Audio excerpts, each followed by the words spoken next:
इन्होंने जमीन नहीं दी और जमीन के अभाव में ये प्रोजेक्ट लटका रहा। हमारा एयरपोर्ट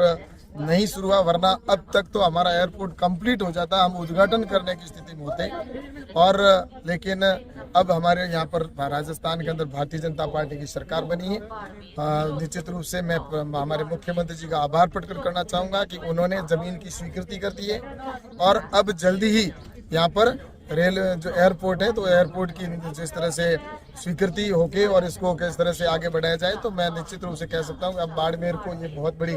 जो हमारे प्रवासी भाई हैं जो बाहर से यहाँ आने जाने के लिए जो उनको असुविधा हो रही थी, तो अब यहाँ पर बाड़मेर के उतरलाई के अंदर एयरपोर्ट बनेगा। और लेकिन मुझे ये निश्चित रूप से कहना है कि अशोक गहलोत और कांग्रेस की सरकार ने मेरे इस क्षेत्र के लोगों के 4.5 साल खराब किए। 4.5 साल में कितना ही यहाँ पर इसका काम होता और ये आज कंप्लीट हो जाता, लेकिन अब निश्चित रूप से ये सौगात बहुत जल्दी बाड़मेर के लोगों को मिलेगी। तो जो लोकसभा में देश भर में इंफ्रास्ट्रक्चर को मजबूत करने के लिए काम चल रहे हैं, चाहे वह रोड कनेक्टिविटी हो, चाहे एयर कनेक्टिविटी हो, चाहे वो रेलवे कनेक्टिविटी हो। और इस दृष्टि से रेलवे के अंदर भी कई ट्रेनें प्रारंभ की गई है, तो ऐसे ही वंदे भारत जैसी ट्रेनें भी इस देश के अंदर प्रारंभ हुई है। बुलेट ट्रेन का भी काम चल रहा है। तो ये जो प्रधानमंत्री नरेंद्र मोदी जी के नेतृत्व में काम जो हो रहा है, जिसमें हमारे सुंदर सुंदर रेलवे स्टेशन बनाए जा रहे हैं, अमृत रेलवे स्टेशन जिस तरह से बन रहे हैं, तो मुझे लगता है कि प्रधानमंत्री नरेंद्र मोदी जी के नेतृत्व में जो इंफ्रास्ट्रक्चर पे काम हुआ, उसी कड़ी के अंदर आज यहाँ पर रेलवे की कनेक्टिविटी की ज़्यादा से ज़्यादा कैसे लोगों को सुविधा देने वाली हो। तो इस दृष्टि से आज बाड़मेर से मुनाबा के लिए 2 फेरे अब से प्रारंभ होंगे। दिन में 2 बार जाएगी और 2 बार आएगी। तो यहाँ के लोगों को बहुत समय से मांग थी, डिमांड थी कि ये ट्रेन हमारे लिए बहुत सुविधाजनक हो सकती है अगर 2 फेरे हों। तो आज जनता की भावना के अनुसार आज हमारे रेल मंत्री जी और आदरणीय प्रधानमंत्री जी के नेतृत्व में आज ये सौगात मिली है, तो मैं निश्चित रूप से उनका बहुत बहुत धन्यवाद देता हूँ, आभार प्रकट करना चाहता हूँ कि आज ये रेलवे की कनेक्टिविटी की दृष्टि से हमारे जो गडरा रोड और मुनाबा जो पाकिस्तान के बॉर्डर के क्षेत्र के लोग हैं उनके लिए बहुत बड़ी ये सौगात मिली है, तो उनको बहुत बहुत बधाई। तो आज भी बाड़मेर हवाई सेवाओं से अभी भी वंचित है और आप लंबे समय से इस पे काम कर रहे हैं, कब तक ये सुविधा मिलेगी? ऐसा है कि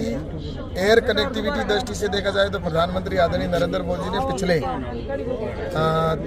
मतलब 10 साल के अंदर देखा जाए तो जो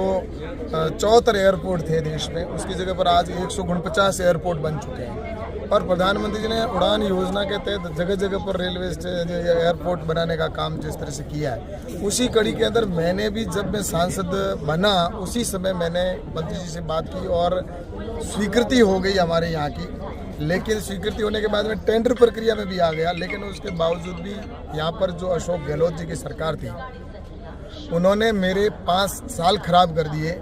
उन 4.5 सालों के अंदर इन्होंने ज़मीन नहीं दी और ज़मीन के अभाव में ये प्रोजेक्ट लटका रहा। हमारा एयरपोर्ट नहीं शुरू हुआ, वरना अब तक तो हमारा एयरपोर्ट कंप्लीट हो जाता, हम उद्घाटन करने की स्थिति में होते। और लेकिन अब हमारे यहाँ पर राजस्थान के अंदर भारतीय जनता पार्टी की सरकार बनी है। निश्चित रूप से मैं हमारे मुख्यमंत्री जी का आभार प्रकट करना चाहूँगा कि उन्होंने ज़मीन की स्वीकृति कर दी है और अब जल्दी ही यहाँ पर रेल जो एयरपोर्ट है तो एयरपोर्ट की जिस तरह से स्वीकृति होके और इसको किस तरह से आगे बढ़ाया जाए, तो मैं निश्चित रूप से कह सकता हूँ कि अब बाड़मेर को ये बहुत बड़ी